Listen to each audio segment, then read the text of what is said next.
Jeremiah 23, verse 17. You shall have peace, and to everyone who walks according to the dictates of his own heart, they say, no evil shall come upon you. So awesome. Powerful. Amen. I'm living in an RV, not a good situation. It was unhealthy relationship I was in, and God rescued me from that situation and literally brought me up to Anchorage and been clean and sober for over 3 years now.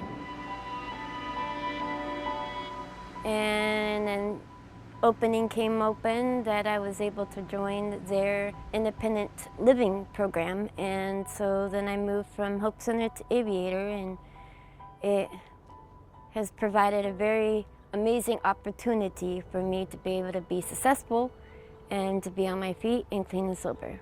What did you accomplish at the Aviator? Looking for a job and learning skills to be able to successfully be on my own. It allows me an opportunity to not have to rely on and to be able to move forward in life and not be homeless. I have my rent paid for until actually February, and then after that, then I'll be paying my own rent. I work at Subway, and I also babysit. I am a sandwich artist working on trying to be a shift manager.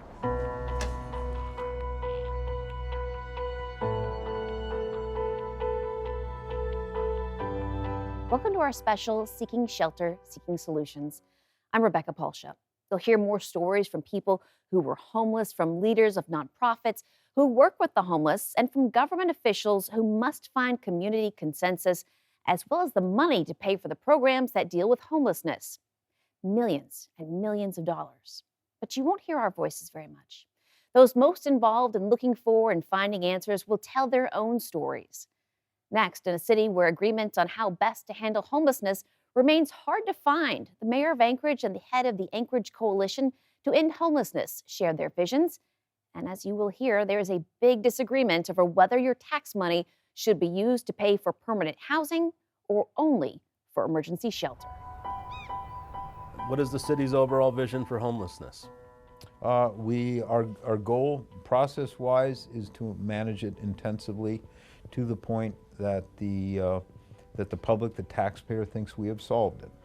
It is not solvable because it's dealing with individuals, and we're not in the people fixing business, but we are in the people protecting business. These people are our neighbors and our friends and our family who are living unsheltered.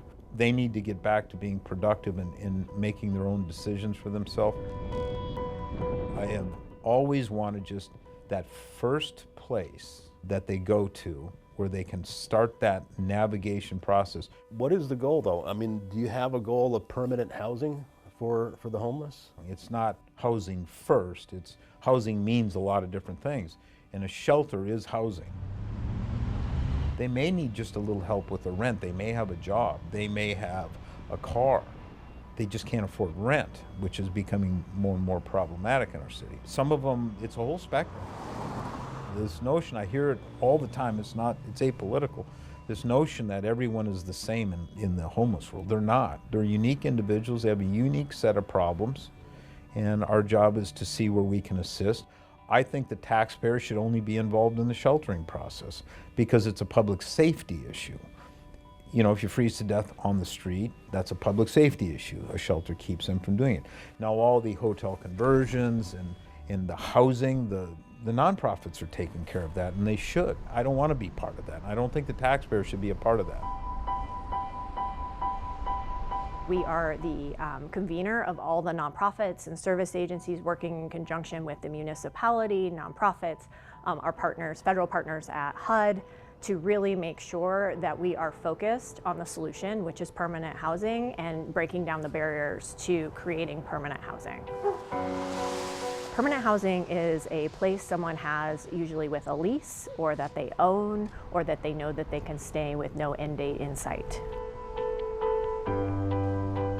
The mayor says that he thinks that public dollars should only be spent on shelters and it shouldn't be spent on permanent housing. He doesn't feel like the taxpayer should have to foot the bill to house the homeless.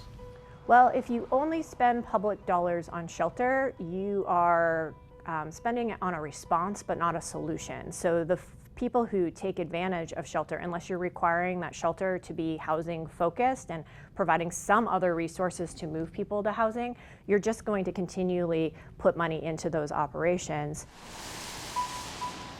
And if we talk about kind of the operational cost, shelter is at least $100 a day per person. So that's a very expensive response. Should we be creating a shelter space? Yes, we should. We talked about that. But I think the taxpayer at large is kind of tired of what's going on. I'm really tired. Just quite frankly, the people that are in these, the bad behaving people that are in these camp areas, their behavior needs to be corrected forcefully. And then the people that are, a lot of these people in these camps are really good people, and they're victims of the perpetrators. Everyone has to be part of the solution. And if law enforcement has to step in and make these people in these camps safe from the predators that live in the camps, that's what's going to happen. So on a yearly basis, about 11,000 people touch the homelessness prevention and response system. Less than 50% of those spend a night in emergency shelter, meaning they are able to maintain or be rehoused very, very rapidly. And we know less than 5 to 7% are unsheltered. So really, the problem everyone talks about, which is the people who are unsheltered, is such a small portion of the people we actually serve.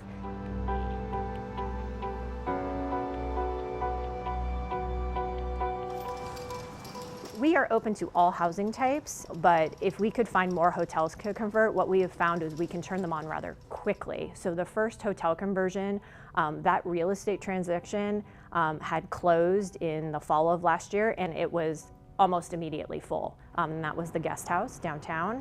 The lake house has already got tenants moving in, and this is all less than 18 months from when we first conceptualized converting hotels. So it is a rapid response if we can keep everyone pulling in the same direction. Next, we travel to Houston, Texas to see what lessons can be learned about solving homelessness in the Lone Star State.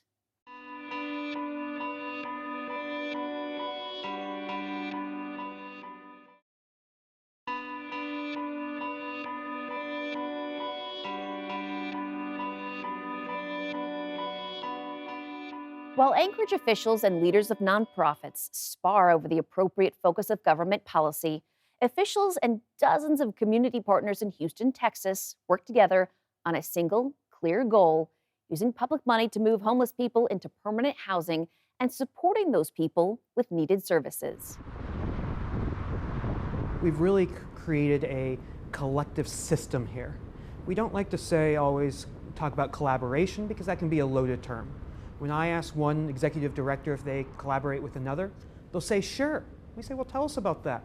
And they'll explain, well, they go to lunch with the other executive director every other month, and during the holidays, they do a sock drive. What we're talking about here is collective impact, where the day-to-day efforts and resources are intertwined and coordinated to maximize impact. So we have over 100 different agencies all working together on one united plan with shared goals and shared strategies to ultimately move the needle on reducing homelessness. You want to do that?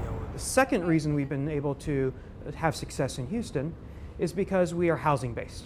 We are not a shelter-based system, we're a housing-based system. We have limited funds for a major problem out there. So where can we invest those dollars to get the biggest return for that investment? And the data shows it's housing. And so we have gone all in on housing with services, and because of that, we're able to finally reduce homelessness after decades of increases. My name is John Nichols. I've been living here in this particular apartment now for about 7 years.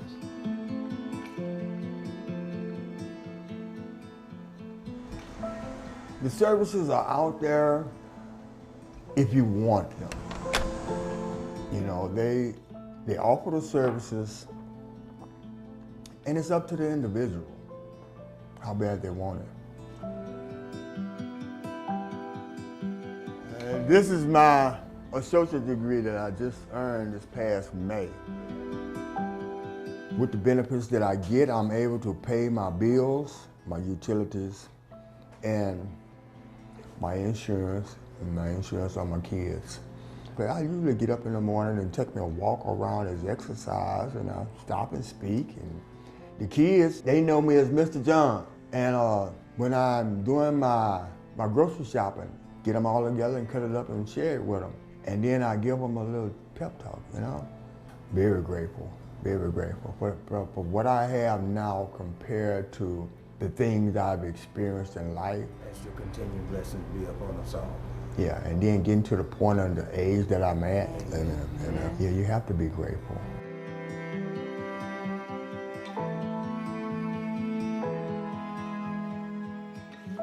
The basic philosophy that we have is what is called Housing First. And Housing First, many people don't understand that. They think that's just moving someone from an encampment into a house. It's really much more than that. And it's part of that success that we have a tripod of effort for someone to have housing. It first means a real housing unit. Normally an apartment with a lock and a key and a lease in the person's name. Air conditioning, heating, a refrigerator, cooking area, bedroom. A place where someone can live long after they overcome the trauma of being homeless. The second part is subsidy for that unit. I don't think I'd be alive if I didn't get into a place.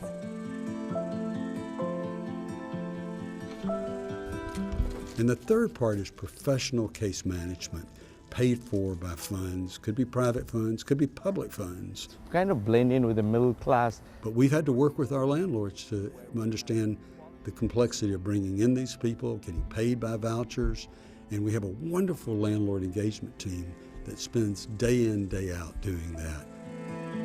So they appreciate when you bring them inside and give them a decent home.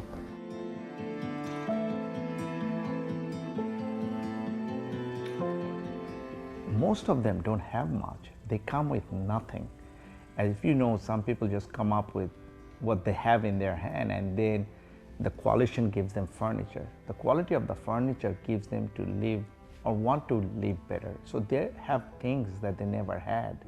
So they take care of them, they treasure them because that's all they have. They pay full rent, they don't get any subsidized, they don't pay any less.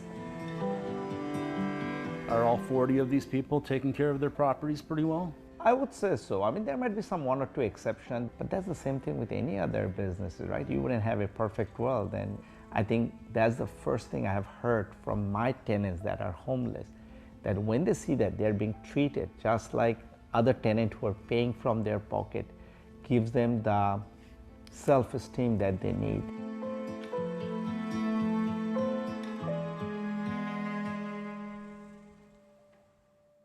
Not everyone agrees that the Housing First model is the best way to help homeless people. When we return, an Anchorage group that practices what you might call a fixing the person first model.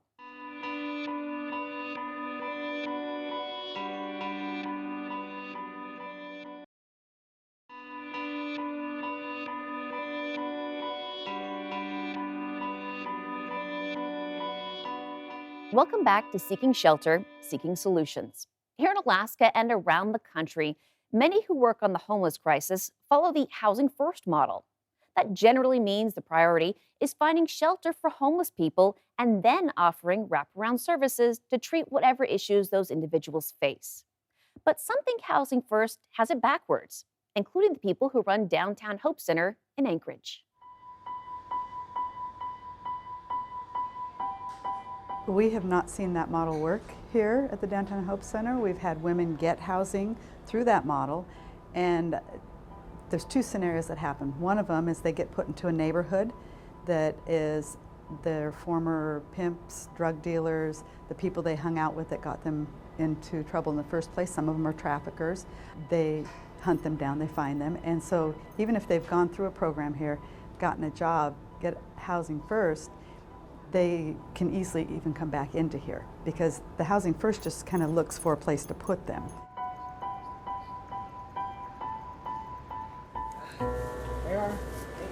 They don't have the wraparound services that are promised. Maybe a case manager might check in now and then, but they don't have the things that they need and they're not required to.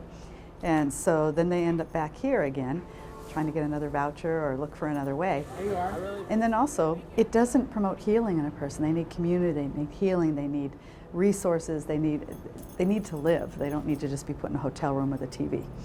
And that's what Housing First is a lot of times. My name is Deja Scruggs. So I am going to color some of this chocolate so that way it can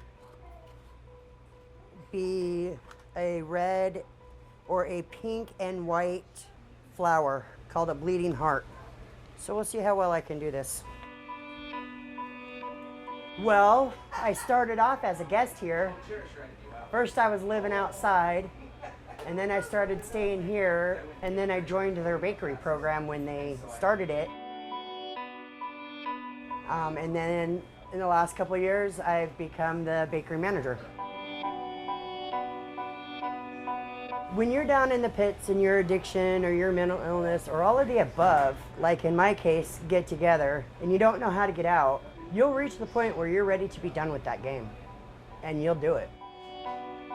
I grew up out in the valley, but I came to Anchorage because there's more resources here. And then I found this place and they have like unconditional love and support and acceptance.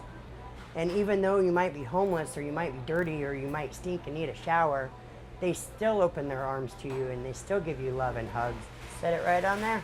Bleeding heart. Voila! I think soup. My name is Angela. I have learned that a lot of it was things that I put aside. A lot of it was my past mistakes that I was not owning up to. A lot of it was my irresponsibilities. And after this program, it helped me move along and then see where I was lacking and what I was in denial, and it helped change me. It's a life-changing experience. And being homeless, and it's really hard trying to not even know where your next meal's coming from, where you're gonna stay. I'm making a tuna salad sandwich and I'm whipping him up for lunch because he was late for lunch. And this place has been such a blessing. It really has. It has opened my eyes, created a future for me. So, and these people are my family. You know, this is not a temporary thing for me. This is where I want to spend my life, you know, the rest of my life, helping and giving, and what was done for me, I want to help other people.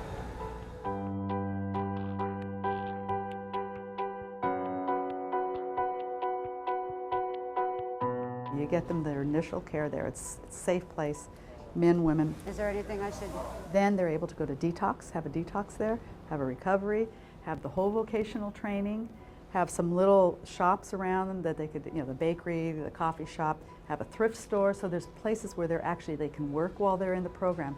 Then you have a community that is growing and people can come in and come out the other side a year later, fully confident that they can go out. Sherry Laurie calls the system at Hope Center Housing Plus rather than Housing First.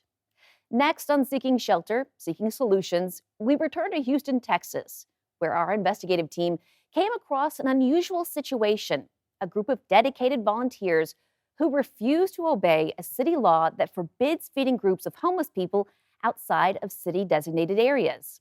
Dozens of volunteers have been ticketed by police, but the meal effort goes on.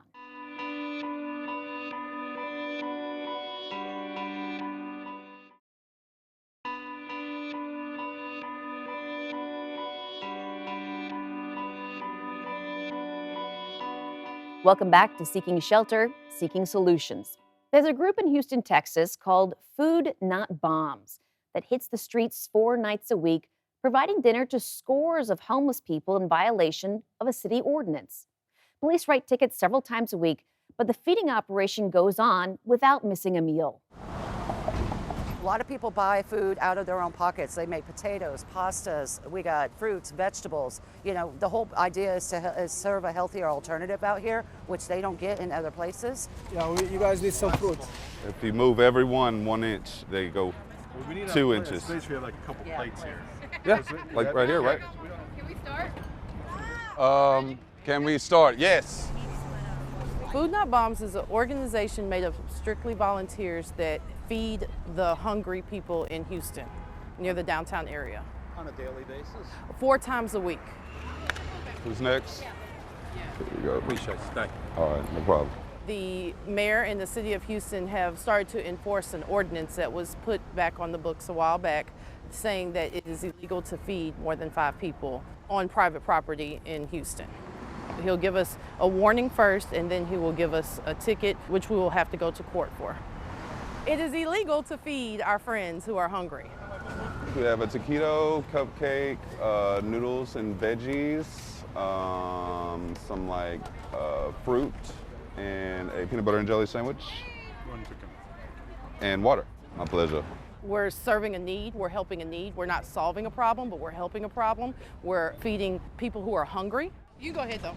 And I don't see anything wrong with that. I don't think that just because we're in a place where, in the city of Houston, which is a very large city, that we should think that we are trying to hide our homeless population. We're not embarrassed about it.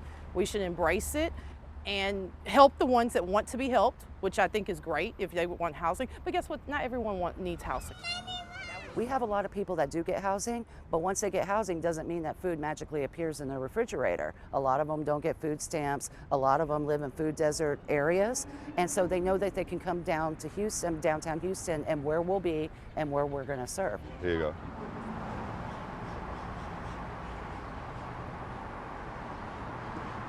We are being warned, and they would prefer for us to move to the Reisner location. If we will go, we usually reject that and say we're gonna stay here and serve.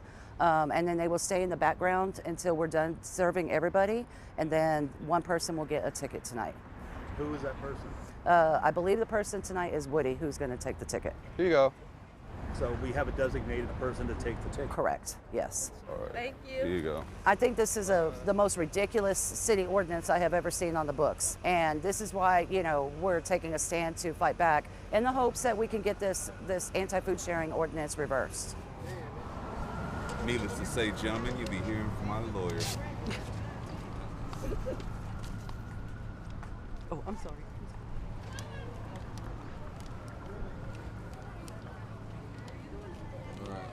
Okay. All right, you have a good night. You too, thank you. All right. Our lawyers will ask for a jury trial, and that's what we're waiting for. We have, I believe, 44 tickets. I believe this is going to be the 45th ticket. A variety of volunteers have gotten those tickets. This is my first ticket. Very first ticket. John's been with us for years. I was there from the very beginning. I'll be there till the very end. As you just saw, disagreements over how to solve the problems of homelessness occur all across the country as governments and community leaders here in Anchorage continue to debate ways to get homeless people off the streets and into safe places. Alaska's News Source will continue covering the story every step of the way.